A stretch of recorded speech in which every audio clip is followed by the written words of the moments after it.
Welcome to the series preview media availability edition of Talking Hoosier Baseball. The Indiana Hoosiers take on the Illinois Fighting Illini Baseball team in Champaign, Illinois this weekend. The media met with head coach Jeff Mercer to discuss the season so far and preview the road series. Are there any confirmed starters for Friday through Sunday? Sonardo throw Saturday. I'm not sure about the rest yet. Sorry. You know, we saw, I know we've been asking you a lot about Matt Ellis's condition. Yeah. Saw him just catching a little bit, but not being able to toss back. How's he doing so far? He actually felt better today. I asked him beforehand how he felt, and he said his hand felt better, his wrist felt better. So it was an encouraging day from him. Obviously, anytime you have an injury, it's just emotionally hard, especially for a guy that's such a hard worker and has been such a central figure in the program. It's always hard to see those guys have injuries, but today he seemed like he was in good spirits and felt a little bit better, and so we want to make sure for him to be able to do as much live stuff as we can, and catching obviously is a big part of what he does. So just wanted to get him in there to catch and see some live at bats from the catching standpoint. So hopefully here in the next week or two we can get him back in there, but definitely felt better today than he did yesterday, is what he said. Now it's still very limited, right? So limited activity of what he's doing, but he did say he felt better. What does the progression look like then, next steps for him? Really is just kind of range of motion stuff and a lot of the training room. So can he have load bearing weight? Can he start to have more flexion and more range of motion? And then kind of, if he does have that, then can we swing a little bit? Can we throw a little bit and just kind of work over that? So we're still in like the range of motion, flexion, weight bearing stuff, but hopefully once it starts to kind of go, and then the medicine kicks in and it'll really start to go fast after that. Until he can come back, do you have a plan for how you're going to get Pete any rest? Thursday. I can sleep on the bus on the way over. Next week with double midweek, we'll have to probably do something else. Hopefully Matt would be back, but not knowing, we'll have to do something else from there. With Tibbetts or with Riley behind the plate. It's kind of the really positive thing about having an incredible defensive first baseman is that you have an incredible defensive first baseman, but also him catching is you get, no matter who it is, no matter how good they are and how much they train, you're going to get worse defensively at a key position at first base. So we've done a really good job of taking care of the ball, and it's helped us to win games. And so you hate to take a guy out of there if you can avoid it.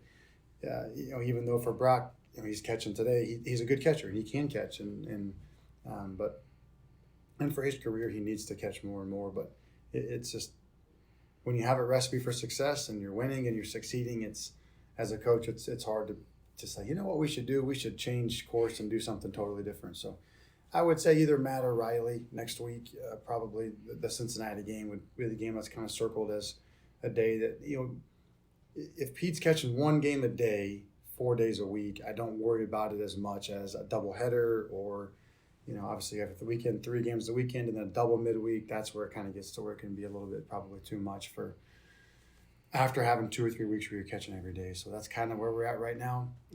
Hopefully Matt's able to do it, but Riley's a good catcher too, and so Riley could go back there and I don't. We've caught Riley late games where we've pinch hit or we've pinch ran, and Riley's caught the end of games, so I don't have a problem with that either. Many times this season, Ryan Kraft has given you 3 or 4 innings. What is it about when he's on the mound that he's able to stay out there for that long amount of time? Well, he's predominantly a strike thrower, and he has walked a few guys, but he has such a good pickoff move, and he's so good at holding runners that you don't worry about it too much.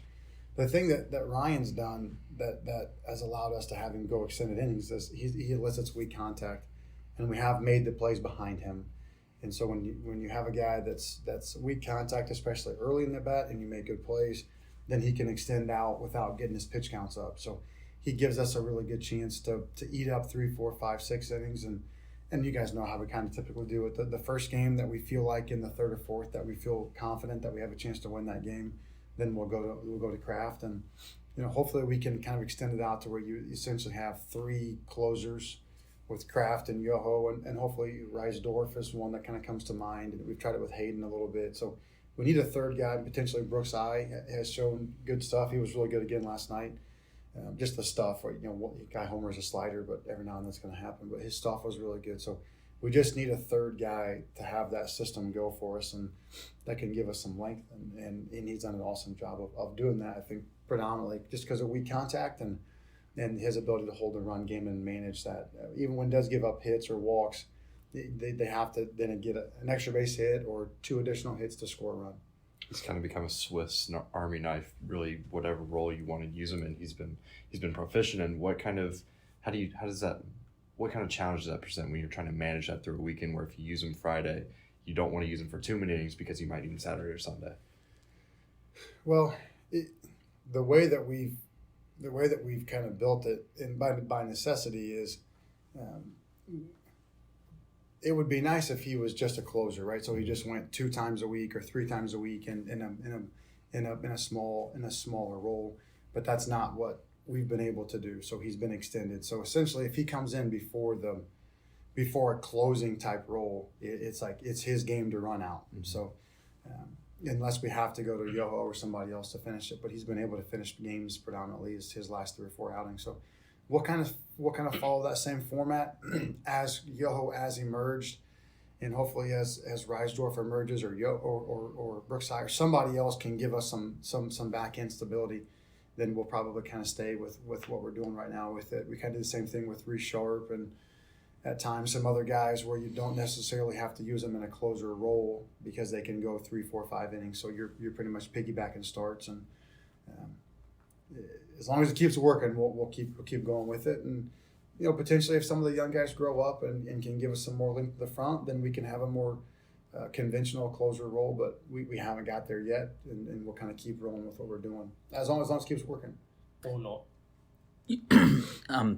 We're over halfway through the season at this point. I think we can objectively say that it's been a pretty solid success, especially on the pitching end. Yeah. So can you just kind of talk about the role that Dustin Glant has played on your staff? Yeah. And it's kind of been a little bit of a roller coaster ride for him, but things are going pretty well right now. Yeah. I think that anytime you have a chance to get into your second year, I think that helps a ton, especially with the amount of turnover that we had before his first year coming in. And that's where, I'm on the inside and I'm seeing the work he's doing, and I'm seeing how good he is. And he and Denton Sagerman, Denton is terrific. So Denton is kind of the unsung hero in a lot of that stuff. So he helps a ton. And so as you're coming into last year, kind of like you said, the word objective is I think really important, where you come into a situation where I thought we were talented enough on the mound to be solid last year, but there are things that are out of his control. The way the draft worked out 2 years ago, which is awesome. That's what we want. We want guys to get drafted, but the draft and then no midweek games for those guys to grow up was really hard, and you don't know it until you know it. And so it was a really hard way to be indoctrinated into Power 5 baseball. But just watching his abilities to continue to develop guys through last year, we pitched it far better in the last month than the first month, and so that's always a really good indication of a guy's growth over the course of it. And there's always a learning curve that goes into it. So when I watched this year, we talked a ton about doing a better job of managing the run game and doing a better job of not only at first base, but at second base and our PFPs, and just how can we steal outs on the mound and manage it, do a better job, and how can we do a better job of creating weak contact and eliciting weak contact. So we designed a lot more changeups and more cutters and more sinkers, and watching him do those things, he's just been absolutely terrific, and he's been really good for me too, because he has been a head coach, and I am young, and I have made mistakes, and I will make mistakes. But when you have somebody else that's been through it, that's been a head coach, that's been in pro ball, and they can help give you guidance through those things, that he's just such a great resource for me to rely on as well. And he's a great friend, and so that he's made us better overall, because he's made me a lot better. And I'm happy for him, because you're seeing more of what actually he's capable of doing and what he's capable of producing on the mound. And it's still, we're still super young, and it's kind of like it's a little unconventional the way that we're doing it. But I think that only goes to show his ability and his value even more, by taking 6 freshmen and a couple sophomores and a couple transfers and putting together a really competitive pitching staff. And as he goes through his time here at Indiana, we'll obviously have more conventional starters and more roles. But the ability for him to harness this group and make them a winning, successful group, I think really is a testament to his intelligence, his work ethic, his adaptability, his adjustability. He's kind of modernized my thoughts more, and you and I have talked about it. I've always just kind of been, three starters and a midweek starter, and everybody goes 7 innings, and you line up after that. And he just kind of said, I don't know that that's what we have, so maybe we should change our thoughts. And it's like, why don't we just go 2 innings at a time and build it that way? And that wasn't my idea. That's never how I've done it. And he's been right. And so I have a ton of trust in him, a ton of faith. And I even did last year. Because I knew there were so many variables that were uncontrollable going through it, that you walk into a whole new group that you didn't recruit and you didn't know, and like we talked about before, those guys, we pitched fine in the fall, we pitched fine in the winter. A lot of that was just anxiety, a lot of that was just having never done it before, and so you get into action, you kind of, the bullets start flying and you panic. Well, that's not training, that's not coaching, that's just experience. You just have to do it. How much better is, imagine if we have 6 freshmen right now that have all thrown a ton. Imagine if those guys had never thrown in the midweek game, eliminate all midweek games, and then actually cancel a season and then eliminate midweek games, and then have Braden Reisdorf as a junior with a career 9 innings. Right? He wouldn't be nearly as good as he's going to be as a junior. Well, that's essentially what it was for those guys. So he's a wonderful guy and a great coach, and has made me better. And Denton Sagerman, I always go back to Denton because he's the unsung hero behind the scenes, running the numbers and really helping a ton with the player development side on the administrative side of things. And those two working together has been a really successful formula. And I see other coaches, and I'm not in judging in any way, but you would see a head coach grab the pitch calling card and start calling pitches and get upset. And over the last couple of weeks, he'll ask my opinion. I've just said, man, you've pushed all the right buttons. I don't know. So if you have a hunch, if you think it's the right move, then it's the right move, and you make the right call and you do what you want to do, and I'll be here to support in the best way I can. But I've really just kind of handed him the reins completely and just said, go do it, man. You're doing an awesome job, and we've just gotten so much better on the mound, and we've won a ton of games because of it. You look at coming into the season, we anticipated that we would hit, we'd score a bunch of runs, and at times we have, and at times we haven't. Right? We've kind of stubbed our toe at times, and I think some of the sophomores or those first-year guys that are transitioning into their second year have kind of, it's hard to do it again, and it's hard once they know your weaknesses, and there's an emotional component to it. And so the pitching staff has carried us to a ton of wins, and we've won in a different way than I think probably would if you would have said, hey, I don't know, the record is 23-10, whatever. Hey, you're 23-10, you're first place in the Big Ten, halfway through the season or whatnot. How'd you do it? And I think you would have said before the season, well, we're hitting 330 as a team with 65 homers, and it's really not that way at all. Our home run production is down, and I think our run production is probably similar, probably a little bit higher. But because we've pitched it so well, we've played such good defense, we've won so many more games. So kudos to him and Denton for getting that stuff where it needs to be at. Illinois has had a pretty up and down season. Yeah. What is their leading strength that you're looking to mitigate or manage? Well, they're really talented. They're physically talented. They have really good stuff on the mound, where they've kind of been a little bit of ebb and flow. Early on, they're like the trendy pick to click. They're a borderline ranked team, and they're a postseason team, and they go down to Southern Miss and win a series, and they won a bunch of big games because they're talented. And for whatever reason, the last 2 or 3 weeks, they haven't been as successful at being able to apply talent into winning baseball. But it's not because they're not well coached. It's not because they're not talented. Dan Hartleb is obviously a Hall of Fame coach. Coaches would hope and pray to win half as many games and be half as successful as he has. So, sometimes teams just kind of go through it. They just kind of stub their toe and have a bad week or two. We've all been there, and hopefully they can wait one more week because they're going to roll at some point. At some point they'll roll. So the big thing I see for them on the mound is just kind of the free bases and hard contact, because it's good stuff, and it's probably really good stuff in the zone, and they have to harness it, and they're probably a little bit more dependent upon swing and miss and some chase. But once they're able to land that stuff in the zone, I think they'll be really, really good again. So we'll have to be able to do damage to fastballs in the strike zone, and then we'll have to make sure that we get them in the strike zone. And then from an offensive standpoint, they've got a bunch of really good players that are back, and the Comia kid and several others that have hit and that have been really successful in the past. They've chased a little bit, they've expanded a little bit, but it's as we all know, like the switch can flip at any time, and all of a sudden they're back to being a top 25 team in the country, and so you just have to go out and play the way that we've been playing, knowing that they're talented, knowing they've won games and they've been successful this year.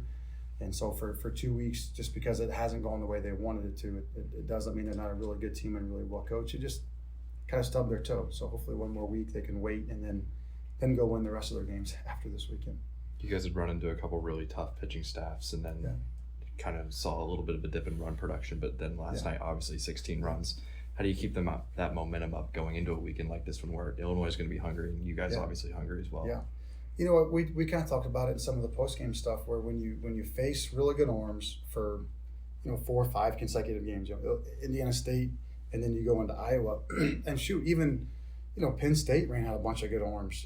They're piggybacking starts and they're pitching, really high-end draft stuff. So you kind of felt like that hardens you, and that at some point, as soon as you either get used to it and you'd be able to produce at that level against that kind of stuff, or you see just a tick beneath that stuff, all of a sudden you kind of open it back up again. And you saw a little bit of both last night, where their starter was really good, 292, 294, and we were able to turn him around. I remember I played it when I was at Dayton. I played with a guy named Craig Stammen, who was a pitcher, pitched in the big leagues for a long time. And he actually hit really well in the big leagues for a pitcher. And he came back one time and we asked him, like, Craig, you didn't hit in college. Last time you hit was in high school. How did you hit in the big leagues? He said, you get velocitized, where you just become so used to velocity that becomes the standard, and that's how you play. So I just got used to that, and I actually ended up hitting really well. I think that's kind of the same thing. When you face that kind of stuff every single day, you just start to get used to that stuff. And that was really good for us. Facing Iowa and Indiana State when we faced them actually was really good for us, because we'd seen a bunch of in between, a bunch of change-ups, a bunch of high volume off speed, and it kind of got us in between. And then you get a high octane stuff for about 4 straight games, and it forces you back to fastball timing. And then you saw it last night, where it was like, okay, 92, 94, you're finally kind of used to that stuff again, and you start to turn it around. You hit it for power and authority to your pull side, and when you start doing that again, you know you're in a good spot. So as you go into this weekend, you just have to do the same thing. You can't get caught in between. You can't swing out of hand. You got to be able to turn fastballs around and establish that you're going to hit strikes hard and not give away for your bases. And then you're right. They're going to be hungry. And I talked about it with the team before last night's game. Is you're going to get, and I don't mean this in the humblest way, but you're going to get everybody's best shot. You just are. When you're playing when you're winning, right? I'm not sure we're playing well or not, but we've won games. And when you've won games, you have to make sure that you're prepared to go every single day, because everyone is prepared to play you. You don't sneak up on anybody, and we have to have the maturity to handle that. So I think that we do. I think our sometimes youth can be a positive, where you don't know any different. That's all you know, and you just go and do. So we just have to keep doing the same things that we're doing, and hopefully we will.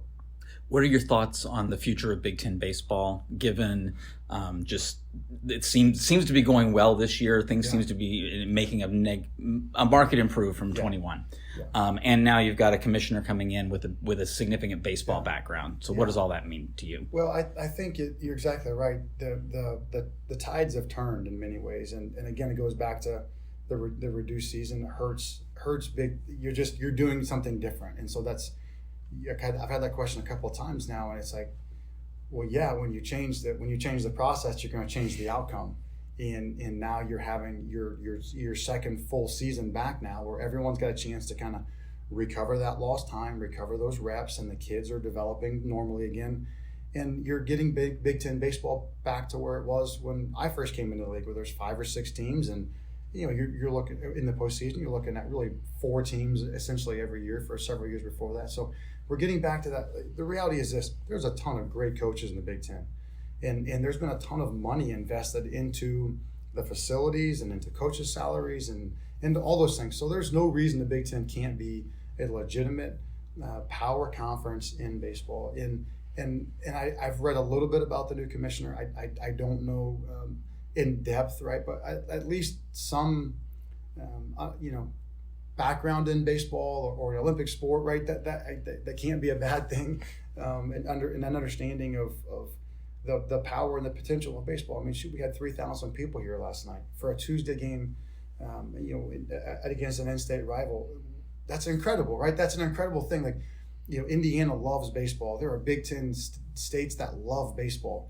If you're successful and you have some decent weather and you're putting a good product on the field, people will come and they'll enjoy the game. They enjoy the product. You look at with, adding the West Coast teams, you're going to add such a different variety of baseball with more potentially to come. And you're not just adding average programs, you're adding some of the most historic and successful programs in the history of the sport to your conference. So there really are strong indications of the best is yet to come, and it's coming really quickly. Maryland has established himself as a real national program, and hopefully some others are going to follow suit. Michigan placed for a national championship just a few years ago. So there was a lot of really positive things. Instant replay is coming, and those things are coming to the conference, and all of that provides the foundation to be able to go out and then compete on level footing with the rest of the power conferences. And I think you're seeing that. So I know it gets me very excited to think about it and to know where we are as a program, kind of with I feel really good about the foundation. We're young and talented and tough, and the guys that we have committed, that all those things bode well, along with all of the other influences that are coming at the same time. It's very exciting. I'm sure you've been asked this, but how does that change then with those two California schools coming in? How does that change the way you recruit? Do you look more at the West Coast and say, hey, like, you're going to be able to play games close to home because there are teams close? A little bit. We have a few California kids coming, but if I was in my first or second year, it may change things a little bit, but kind of having the program set now with their current roster and having so much of the incoming classes set as well for 2 or 3 or 4 years out, I don't know that it changes a ton. I think it gives us a little bit of length, but we've done a really good job of recruiting the Midwest. And we've used the portal judiciously, but also successfully. I think we'll probably kind of stay where we're at. The only thing and we do have a couple of contacts out there. You just have to know somebody that knows the kids and the families. Mm-hmm. You don't. I think sometimes we have a knee-jerk, not we, but like in people in general, we have a knee-jerk reaction. Okay, so the circumstance changes, and now the pendulum swings, and we go too far too quickly and try to do things and that they're kind of outside of our purview. If you don't do it really well, then you have to be careful about changing, because you end up with kids that you don't know, and you end up in a situation that you may not like. You may have something you think it may look like one thing, and it ends up being totally different because you're not sure, you're not adequately informed of that. So we will a little bit, but it will be probably more sparse, and so we feel really confidently about the contacts and the quality of the people that come in, just like anybody else. If I spent 10 years in Ohio, I know a lot of people in Cincinnati that I really trust, a lot of people in Dayton, Columbus. Like, I can go to Ohio, I can make 5 phone calls, I can find out everything about every kid that we're recruiting. I know like 2 people in California.